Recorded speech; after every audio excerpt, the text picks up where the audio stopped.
नमस्कार, मेरा नाम श्रुति है। मैं एक ट्रेन्ड स्पेशल एजुकेटर हूँ, एक ट्रेन्ड मॉन्टेसोरियन हूँ और एक स्पेशल बच्चे की माँ हूँ। मेरा बेटा आज 14 साल का हो गया है। जब उसको डायग्नोसिस मिला था, वो 3 साल का था। 3 साल से 14 साल तक की हमारी एक अच्छी इवेंटफुल जर्नी है, जिसे छोटे-छोटे कैप्सूल्स में मैं आप लोगों के साथ शेयर करती रहूँगी। यही मकसद है मेरा इस चैनल को चलाने का। अ, अपनी पूरी जर्नी के दौरान मैं कई ऐसे पेरेंट्स से मिली हूँ जिन जो अ, बहुत सारी चीज़ों को लेके या तो कन्फ्यूज़्ड हैं या डाउट्स हैं उनको। और अक्सर जो आप लोग भी करते होंगे, जो स्पेशल पेरेंट्स हैं, जब हम बच्चों को थेरेपी के लिए ले जाते हैं, तो लॉबी में बैठकर एक-दूसरे की काउंसलिंग करते रहते हैं। अक्सर जो सवाल मेरे पास फ्रीक्वेंटली आता है, इस वीडियो के ज़रिए मैं उस सवाल को हैंडल करना चाहती हूँ।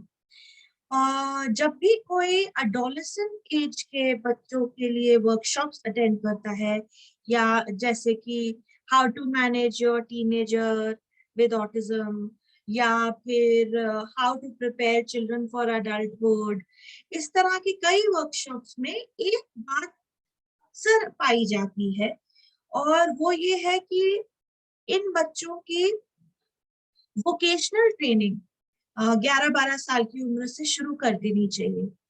अक्सर मेन स्ट्रीम स्कूल्स में भी जब काउंसलर्स पेरेंट्स को एनकरेज करते हैं कि आप अपने बच्चे को यहाँ से निकाल के किसी स्पेशल स्कूल में डाल दीजिए, तो वो इस बात की दुहाई देते हैं कि यहाँ तो वो एकेडमिक प्रेशर है, लेकिन स्पेशल स्कूल में लाइफ स्किल्स ट्रेनिंग होगी, वोकेशनल ट्रेनिंग की जाएगी।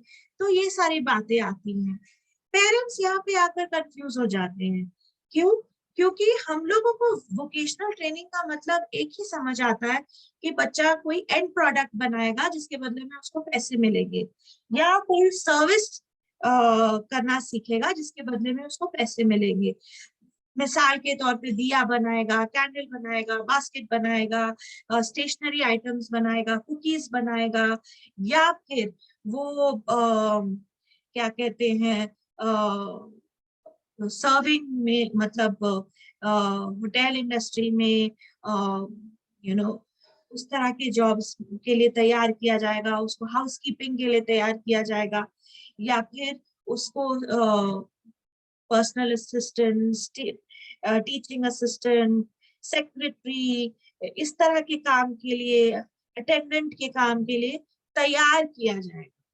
तो वो हो गई vocational training in the sense that जब आप एक उम्र को पार कर लेते हैं, 17-18 साल की उम्र तक आ जाते हैं, तो किसी इंस्टीट्यूट के साथ जुड़कर आप स्पेशलाइज्ड स्किल ट्रेनिंग करते हैं। लेकिन वोकेशनल ट्रेनिंग या वोकेशनल स्किल्स एक मच ब्रॉडर टर्म है।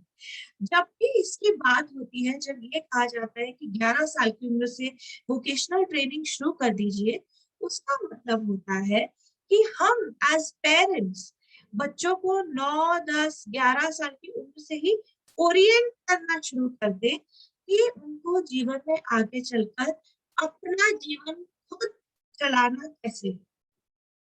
अब अक्सर पेरेंट्स को पता होता है कि मुझे अपने बच्चे को ट्रेन करना है, तो अचानक से बॉम्बार्डमेंट होती है। मुझे उसको पैसा मैनेज करना सिखाना है, मुझे उसको अपने आप को मैनेज करना सिखाना है, उसको बैंकिंग सिखानी है।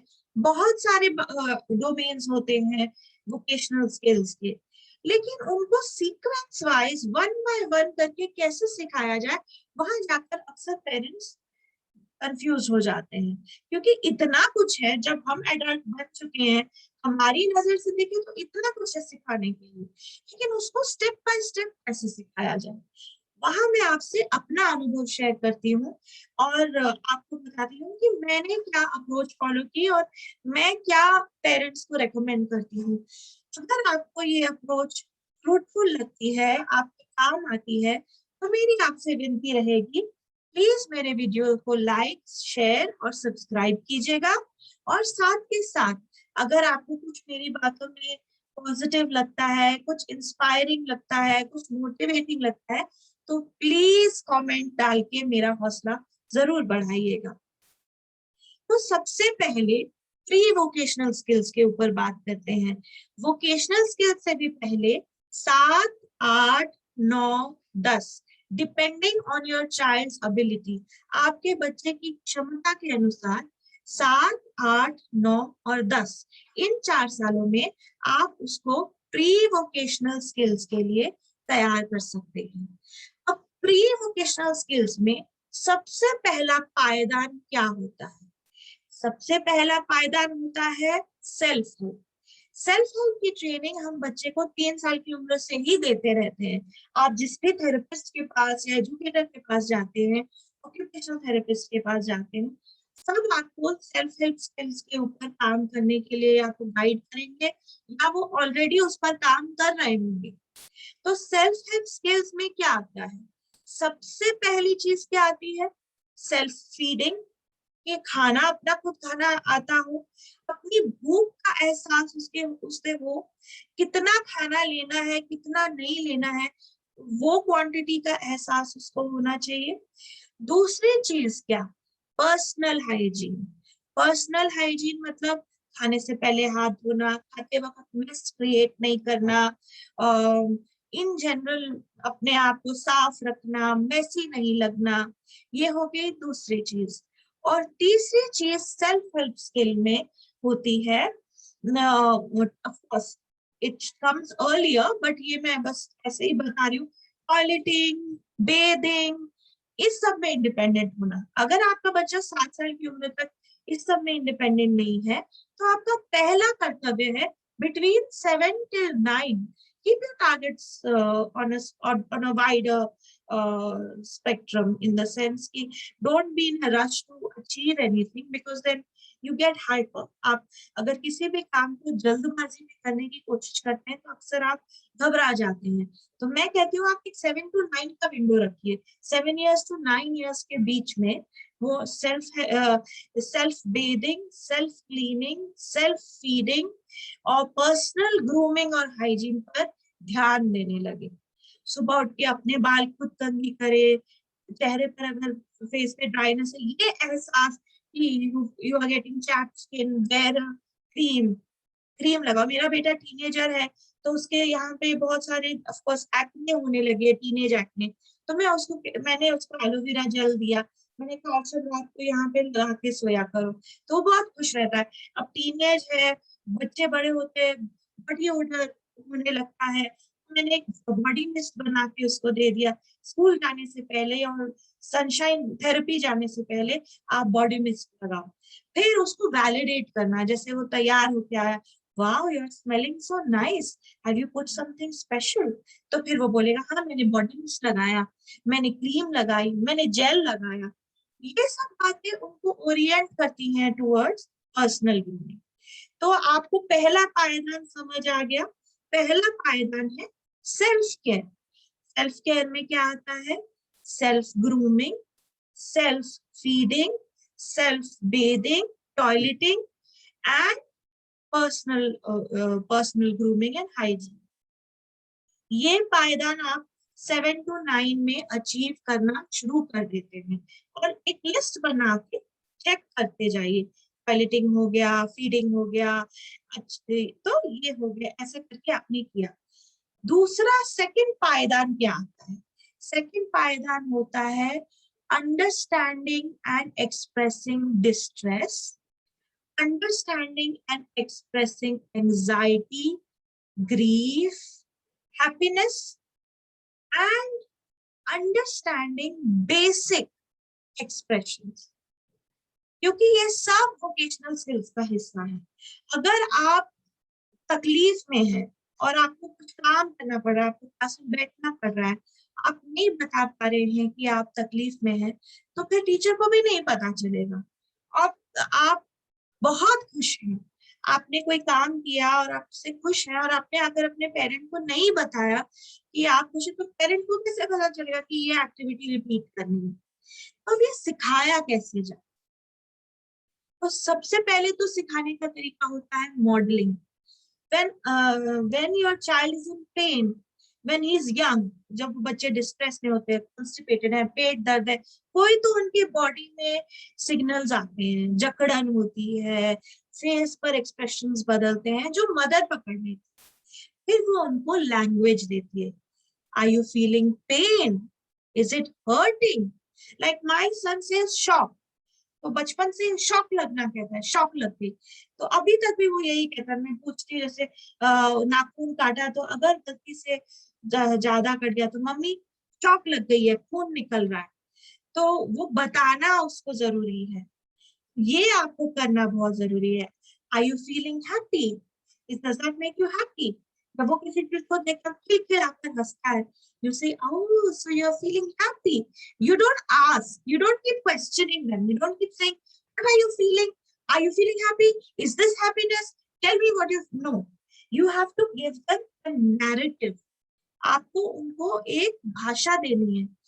Wow, you are laughing. I think you are very happy.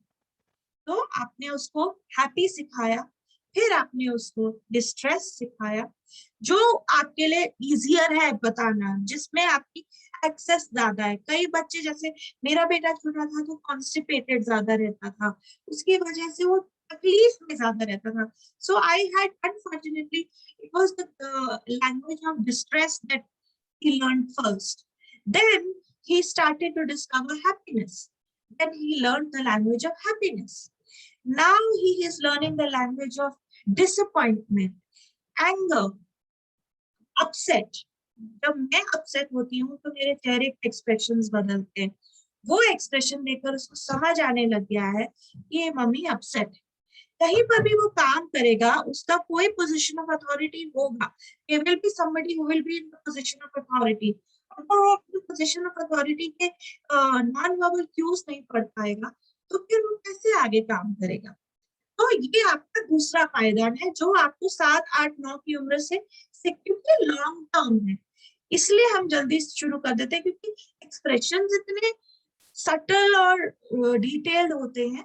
इसलिए ये आपका दूसरा पायदान है, which is understanding subtle nuances of non verbal communication.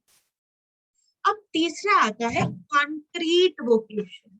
Now, concrete vocation is not making a diya or a candle or anything and selling it.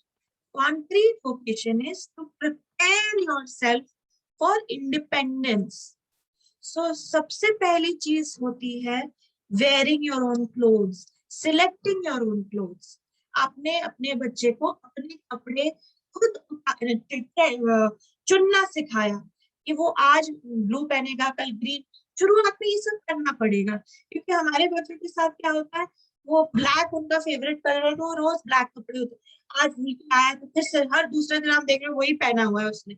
तो पहले आपको एक टैग लगा के आपके कबर्ड में लगाना पड़ेगा, या एक टाइम टेबल बनाना पड़ेगा. Monday blue, Tuesday green, Wednesday red, और उसके रेंज के कपड़े उसके कबर्ड में होने चाहिए. तो शुरुआत में वो ऐसे सीखेगा कि मुझे मंडे को ही ब्लैक पहनना है, ट्यूसडे को ब्लू पहनना है, वेडनेसडे को ग्रीन पहनना है. और जीन्स एक तरफ रख दीजिए, शॉर्ट्स एक तरफ रख दीजिए, अंडरगारमेंट्स एक तरफ रख दीजिए. बच्चे को बस वहां से उठाना है, वापस आप रखोगे. तब वो प्रेस होकर आता है या आता है लगाते. तो पहला स्टेप वो हुआ कि मैंने अपने कपड़े पहनना शुरू कर दिया. सेकेंड स्टेप क्या होता है, helping your mother in the house hold चोर, जिसमें जब कपड़े धुलते हैं तो कपड़े फैलाना. तो अब क्या होता है कि आप अक्सर सबके घरों में हेल्प्स होते हैं जो ये काम करते हैं. महीने में एक दिन वो हेल्प छुट्टी लेती है, 2 दिन छुट्टी लेती है, उन दिनों आपको काम करना होता है. उन 2 दिनों में कम से कम आप अपने बच्चे को अपने साथ लगाइए. चलो मैंने कपड़े धो दिए, अब तुम मेरे साथ फैलाओ. साथ साथ वो 2 ही फैलाएगा, 4 ही फैलाएगा, लेकिन वो साथ में फैलाएगा. तो ये हो गया दूसरा काम, उसको कपड़े फैलाना सिखाया. तीसरा काम, कपड़े उतारना सिखाया. आज कपड़े तुम उतारोगे, क्योंकि 2 दिन में एक छुट्टी लेती है महीने में, आज तुम्हारी ये ड्यूटी है. कपड़े उतारे और एक जगह पे रख दिए. तो कपड़े फैलाना, कपड़े उतारना, ये नेक्स्ट स्टेप हो गया. तीसरा स्टेप हो गया अपना बिस्तर बनाना. रात को तो उसको करने का तरीका, पहले बिस्तर उठाना सिखाओ, रात को बेड कवर हटाओ, तकिए लगाओ, दैट इज डन। सुबह फिर once he is doing that consistently for some time, फिर आप उसको कहेंगे चलो अब तुमने बिस्तर उठाना सीख लिया है, अब तुम बिस्तर लगाना सीखो। तो अपना चादर को ठीक करना सिखाइए, बेड कवर लगाना सिखाइए, तकिए लगाना, जैसे आप बिस्तर बनाएंगे, जैसे आप बिस्तर बनाना उसको। और अगर आपका बहुत कॉम्प्लेक्स तरीका है तो कम से कम अपने बच्चों के लिए सिंपल तरीका, let them own their space, बिस्तर लगाना सिखा दिया। फिर उसके बाद आपने क्या सिखाया, आप तब तक ये 3-4 महीने से कपड़े उतारना, कपड़े फैलाना, बिस्तर लगाना सीख गया है। अब आप कपड़ों की पेयरिंग सिखाएंगे, सॉक्स की पेयरिंग करना, फिर उसके बाद आप उसको कपड़ों तह लगाना, अंडरगारमेंट्स और बनियान तह करना। कपड़े तो प्रेस में जाते हैं, लेकिन अपने अंडरगारमेंट्स और बनियान उसे एक फोल्ड लगा के या 2 फोल्ड लगा के फिर रुमाल तह करना, यहाँ तक आ गया। फिर उसके बाद आप इस दौरान just to make it reinforcing, kitchen में उसे आप इंट्रोड्यूस कीजिए, छूटते ही उसको चीजें नहीं दीजिए करने के लिए। शुरुआत में let him just accompany you in the kitchen, you are doing the work, you are just making it visually reinforcing for him. Wow, look at how this smells, look at how it, what color is coming out, what textures are coming out, make it reinforcing for him. तो फिर उसके बाद जो उसको favourite उसका खाना है, like मेरे बेटे को मैं सबसे पहले मैगी बनाना सीखा, बिकॉज मैगी उसका फेवरेट फूड है, वो जो हम सैटरडे को बनाते हैं। तो मैगी उसका फेवरेट है तो हमने मैगी बनाना सीखा। लेमनेड उसका फेवरेट है तो हमने लेमनेड बनाना सीखा। लस्सी फेवरेट है तो लस्सी बनानी सीखी। अब लस्सी और लेमनेड क्योंकि फ्लेमलेस कुकिंग है, I have delegated to him, अपनी लस्सी खुद बनाओ, अपना लेमनेड खुद बनाओ। शुरुआत में मेस करता था, फिर धीरे धीरे हमने उसको मेस को क्लीन करना सिखाया। ये हो गया। So that's very rewarding and reinforcing when you make something for yourself and you consume it. That's very reinforcing. उसके बाद आप उसको और घर के कामों में, जैसे टेबल साफ करना, खाना उठाने के बाद आर्शिप टेबल, अगर तुमसे कुछ गिरा है तो उसको झाड़ू करना, सिर्फ वो जितना उससे उससे गिरा है, अगर क्रिएटेड अ मैस, उसने कुछ स्नैक खाया और क्रम्स गिर गए हैं तो उसको बोलो ये साइड में कर दो। तो इस तरह करके आपने उसको घर के कामों में लगाना शुरू किया। अब इसके बाद आता है स्ट्रक्चर्ड वोकेशनल स्किल्स, जो होते हैं कुकिंग रिलेटेड, तो बेकिंग रिलेटेड हो गया, सैंडविच मेकिंग हो गया, भेलपूरी बनाना हो गया, स्ट्रक्चर्ड प्रोटोकॉल के साथ सिखाया जाता है टास्क एनालिसिस करते हुए। फिर उसके बाद हमने तो ये हो गया kitchen related structured vocational skills. फिर life related structured vocational skills हो गया मनी मैनेजमेंट। आप देख रहे हैं कितनी देर में मनी मैनेजमेंट आया।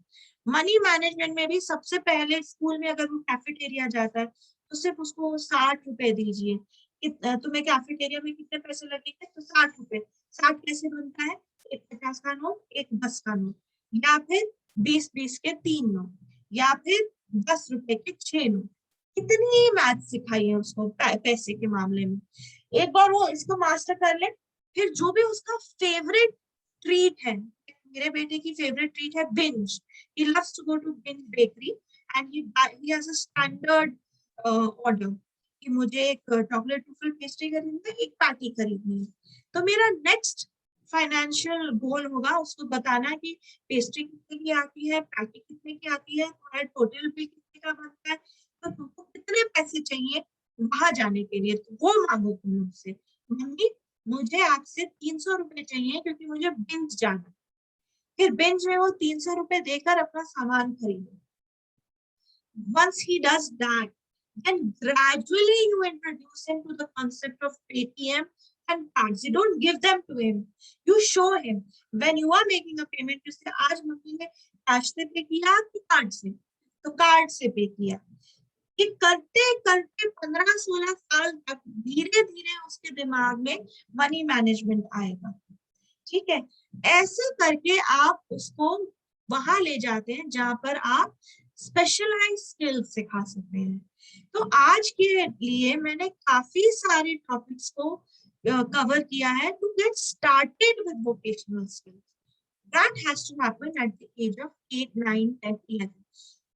Finally, the last part, what I'm saying, other vocational skills are what hobby classes. जैसे मेरा बेटा म्यूजिक में बहुत अच्छा है, तो उसको छोटी उम्र से ही म्यूजिक सिखा रहे हैं, तो वो उसका वोकेशनल स्किल है। आगे चलकर वो मतलब जैसे मैं एक बच्चे को जानती हूँ, एडल्ट नाउ, वो कैफे में जाके पियानो बजाता है। तो इस तरह की अपॉर्चुनिटीज आते हैं बच्चों के लिए। मेरे बेटे को मैंने आर्ट क्लास में डाला है, that's a pre vocational skill. So apart from what you are doing at home and what you are doing in hobby class, there is very little time to think about anything else. So my request, जो मेरा आपसे अनुरोध है, वो ये है कि इस बात की वेट मत कीजिए कि कोई बाहर से आके मेरे बच्चे को वोकेशनल स्किल सिखाएगा। सब लोग, जितने लोग स्पेशल नीड्स की फील्ड में काम करते हैं, वो ये जरूर कहते हैं कि 8, 9, 10, 11 इस उम्र में बच्चों को वोकेशनल स्किल्स शुरू कर देने चाहिए। कैसे शुरू करना है उसके ऊपर मैंने आज एक छोटी सी कोशिश की है।